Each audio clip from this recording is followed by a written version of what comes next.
പൂർണ്ണമായിട്ടും ഈ വേസ്റ്റ് കുപ്പികൾ അതുപോലുള്ള പ്ലാസ്റ്റിക് വേസ്റ്റും കാര്യങ്ങളൊക്കെയാണ് ധാരാളമായിട്ടുള്ളത്.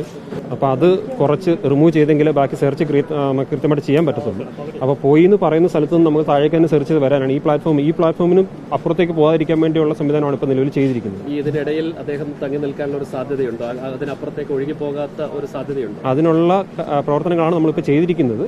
അപ്പോൾ സെർച്ച് ചെയ്ത് വരുമ്പോൾ മാത്രമേ നമുക്ക് കൃത്യമായിട്ട് പറയാൻ പറ്റും. എത്ര ദൂരത്തേക്ക് ഈ സെർച്ച് വേണ്ടി വരും? ഒരു 150 മീറ്ററോളം സെർച്ച് വേണ്ടി വരുമെന്നാണ് നമ്മൾ പ്രതീക്ഷിക്കുന്നത്. മൊത്തത്തിൽ നമ്മൾ തടഞ്ഞു വെച്ച ഭാഗം വരെ ഏതാണ്ട് 100 മീറ്ററോളം വേണ്ടി വരും. ഈ ടണലിനുള്ളിൽ അത്രത്തോളം മാലിന്യമാണ് അടിഞ്ഞു കിടക്കുന്നത്. ധാരാളമായിട്ട് മാലിന്യം നമ്മൾ കാണുന്നുണ്ട്. അപ്പോൾ ആദ്യം വെള്ളം ഉണ്ടായിരുന്ന സമയത്ത് ഇപ്പോൾ പ്ലാസ്റ്റിക് മാലിന്യങ്ങളായതുകൊണ്ട് ഉറപ്പായിട്ട് അത് മുകളിൽ ഫ്ലോട്ട് ചെയ്ത് നിൽക്കും. ഇപ്പോൾ വെള്ളത്തിന്റെ അളവ് കുറയുന്നതനുസരിച്ച് ആ മാലിന്യം അതിനനുസരിച്ച് താഴേക്ക് താന്നുകൊണ്ടിരിക്കുകയാണ്. അപ്പോൾ അതും സെർച്ച് ചെയ്യാൻ നമുക്ക് ബുദ്ധിമുട്ടുണ്ടാകും. ഏതെങ്കിലും തരത്തിലേക്ക് ഇത്രയും ദൂരം സഞ്ചരിക്കാൻ തടസ്സമാകുന്നു? നല്ല രീതിയിൽ അത് തടസ്സമാകുന്നുണ്ട്. അതുകൊണ്ടാണ് നമ്മുടെ റെസ്ക്യൂ വർക്ക് ഡിലേ ആകുന്നത്. ഇപ്പോൾ ഇനി അടുത്ത ഘട്ടം എന്താ ഇനി ചെയ്യാൻ പോകുന്നത്? ഇത് തന്നെ ഇവിടെ നമ്മളിപ്പോൾ തടഞ്ഞു വെച്ചിട്ടുണ്ട്. ഇതിൻ്റെ ആദ്യം പോയി എന്ന് പറയുന്ന സ്ഥലത്ത് നിന്ന് നമ്മൾ ഈ ഭാഗം വരെ സെർച്ച് ചെയ്ത് വരാനാണ് ഇപ്പോൾ ഉദ്ദേശിക്കുന്നത്.